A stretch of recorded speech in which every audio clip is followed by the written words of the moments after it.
Praise the Lord, ஹல்லேலூயா. சீயோன் வேதாகம ஆய்விற்கு அன்போடு கூட இயேசு கிறிஸ்துவின் நாமத்தில் உங்களை வரவேற்கிறேன். இன்றைய தினத்திலும் சகரியா தீர்க்கதரிசன புஸ்தகம் அதிகாரங்கள் 11 முதல் 14 அதிகாரங்களில் உள்ள வசனங்களை தியானிக்க சர்வ வல்லமை தேவன் நமக்கு கிருபை பாராட்டுவாராக. 11வது அதிகாரத்திலே 2 மெய்ப்பர்களுடைய காரியங்களை குறித்து இங்கே சொல்லப்பட்டிருக்கிறது. கர்த்தருடைய பரிசுத்த மகிமை உண்டாவதாக. தேவனால் நியமிக்கப்பட்ட இஸ்ரவேலரின் மெய்ப்பராகிய மேசியாவுக்கு பிரதிநிதியாக சகரியா இருக்கும்படியாக அறிவுறுத்தப்பட்டார். பின்பு இஸ்ரவேலின் கொடிய மெய்ப்பனை பற்றி விவரிக்கப்படுகிறது. அவன் கடைசி காலத்திலே தோன்றக்கூடிய அந்த கிறிஸ்துவாக கூட இருக்கலாம் என்று சொல்லி வேத அறிஞர்கள் சொல்லுகிறார்கள். கர்த்தருடைய பரிசுத்த மகிமை உண்டாவதாக. அங்கே 4வது வசனத்தில் தேவனாய் கர்த்தர் சொல்லுகிறது என்னவென்றால், கொலை என்கிற ஆடுகளை மேய்க்க கடவாய். இந்த ஆடுகள் இஸ்ரவேலை குறிக்கிறது. இவை தண்டனைக்குரியவை. ஏனென்றால் இவர்கள் மேசியாவை புறக்கணிப்பார்கள்.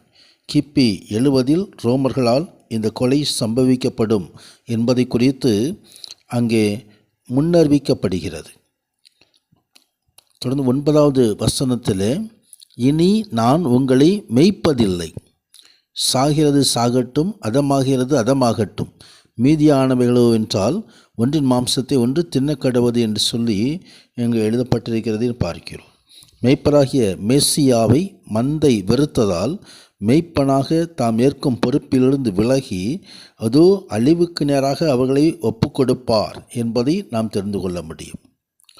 அடுத்த வசனத்திலே அனுக்கிரகம் 2 கோள்களிலிருந்து பெயர் கொடுக்கப்படுகிறது. அனுக்கிரகம் ஒன்று, இன்னொன்று நிக்கிரகம்.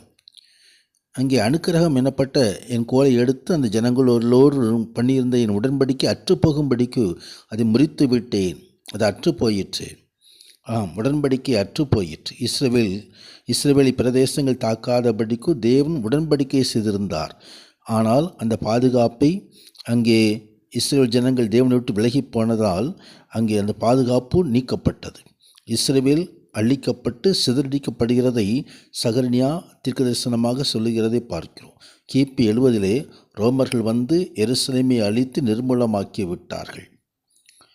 12வது வசனத்திலே, உங்கள் பார்வைக்கு நன்றாய் கண்டால் என் கூலியை தாருங்கள், இல்லாவிட்டால் இருக்கட்டும் என்று சொல்லி அவர்களுடைய சொன்னேன். அப்பொழுது எனக்கு கூலியாக 30 வெள்ளிக்காசை எடுத்தார்கள். மேசியாவின் பிரதிநிதியாக இன்னும் இருக்கும் சகரியா மேசியாவுக்கான மதிப்பை அவர்களுக்கு கொடுக்கும்படி தலைவர்களிடம் கேட்டுக்கொண்டார். அந்த அடிமையின் கூலியை அவனுக்கு கொடுத்து அவனை அம்மக்கள் அவமதித்தார்கள். இயேசுவை காட்டி கொடுத்த யூதாவுக்கும் 30 வெள்ளிக்காசு கொடுக்கப்பட்டது என்பதை மத்தேயு 27 அதிகாரத்திலே எழுதப்பட்டிருக்கிறது. இதோ இஸ்ரவேலின் ஒருமைப்பாட்டை அளிப்பது தேவனுக்கு நியாயத்தீர்ப்பின் ஒரு பகுதியாகும். உடன்படிக்கை பண்ணப்பட்ட தேசம் ஒன்றுக்கொன்று எதிரியாயிருக்கும் பிரிவுகளாக பிரிக்கப்படும்.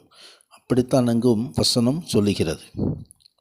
12வது அதிகாரத்தில் எருசலேமின் எதிரிகள் யாவரும் அழிக்கப்படுவார்கள் என்ற தீர்க்க தரிசனமும் வருகிறதை நாம் பார்க்கிறோம். இஸ்ரவேலை குறித்து கர்த்தர் சொல்கிற வார்த்தையின் பாரம் வானங்களை விரித்து பூமியை அஸ்திபாரப்படுத்தி மனுஷனுடைய ஆவியை அவனுக்குள் உண்டாக்குகிற கர்த்தர் சொல்கிறதான ஒரு காரியம். இதோ சுற்றிலும் இருக்கிற எல்லா ஜனங்களுக்கும் நான் எருசலேமை தத்தளிப்பின் பாத்திரமாக்குகிறேன். எருசலேமுக்கு விரோதமாக போடப்படும் முற்றுகையிலே யூதாவும் அப்படி இருக்கும் என்பதை இங்கே ஆண்டவராகிய தேவன் சுட்டி காட்டுகிறார்.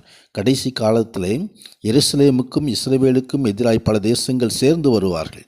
கர்த்தர் தலையிட்டு எருசலேமின் சத்துருக்களை அழித்து விடுவார். அர்மேதகோன் யுத்தம் என்று சொல்லப்படுகிற யுத்தத்தை தீர்க்க தரிசனமாக வேதம் சொல்லுகிறது. உலக வல்லரசுகளால் இந்த யுத்தம் மேற்கொள்ளப்படும் என்பதை வெளிப்படுத்தின விசேஷத்திலும் 16ஆம் அதிகாரம் மற்றும் 19ஆம் அதிகாரத்திலும் காண முடியும். தொடர்ந்து 10வது வசனத்திலே நான் தாவீதின் குடும்பத்தாரின் மேலும் எருசலேமின் மேலும் கிருபையின் ஆவியையும் விண்ணப்பங்களின் ஆவி ஊற்றுவேன். அவர்கள் தங்கள் குத்தின எண்ணை நோக்கி பார்த்து ஒருவன் தன் ஒரே பேரானவனுக்காக புலம்புகிறது போல எனக்காக புலம்பி, ஒருவன் தன் தலைச்சன் பிள்ளைக்காக துக்கிக்கிறது போல எனக்காக மனங்கசந்து துக்கிப்பார்கள் என்பதை அங்கே ஆண்டவர் தீர்க்க தரிசனமாக சொல்லுகிறதை குறித்து பார்க்கிறோம்.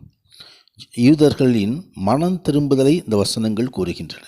சத்துருக்களால் தோற்கடிக்கப்படுவோம் என்ற பயத்தினால் இயேசுவே மேசியா என்று இவர்கள் தன் நம்பிக்கையை வைப்பார்கள். யுத்தம் நடக்கிறதான தினத்திலே காணப்படும் ஆபத்தை குறித்தும் இந்த வசனங்கள் தெரிவிக்கிறது. 14வது அதிகாரத்திலே கர்த்தரே ஆளுகை செய்கிற காரியத்தை குறித்தும் பார்க்கிறோம். 13ஆம் அதிகாரத்திலே பாவத்திலிருந்து சுத்திகரிப்படைவதை, மேய்ப்பன் வெட்டப்படுவதையும் ஆடுகள் சிதறடிக்கப்படுவதையும் குறித்து இந்த அதிகாரம் தெரிவிக்கிறது. 14வது அதிகாரத்தில் கர்த்தரே நேரடியாக ஆளுகை செய்வார் என்பதை குறித்து, இதோ கர்த்தருடைய நாள் வருகிறது என்பதை குறித்தும், கடைசி நாள், மீட்பின் நாள், அது நியாய தீர்ப்பின் நாள், அது வெளிப்படும் என்று வேத வசனம் சொல்கிறது. இந்த வசனங்களை தியானித்து சர்வருடைய வருகைக்கு ஆயத்தப்படுவோம். உன்னதரான தேவன் மகிமையான ஆசீர்வாதங்களை ரசிவாராக. பரிசுத்த நாமத்துக்கு மகிமை உண்டாவதாக. ஆமேன், ஆமேன்.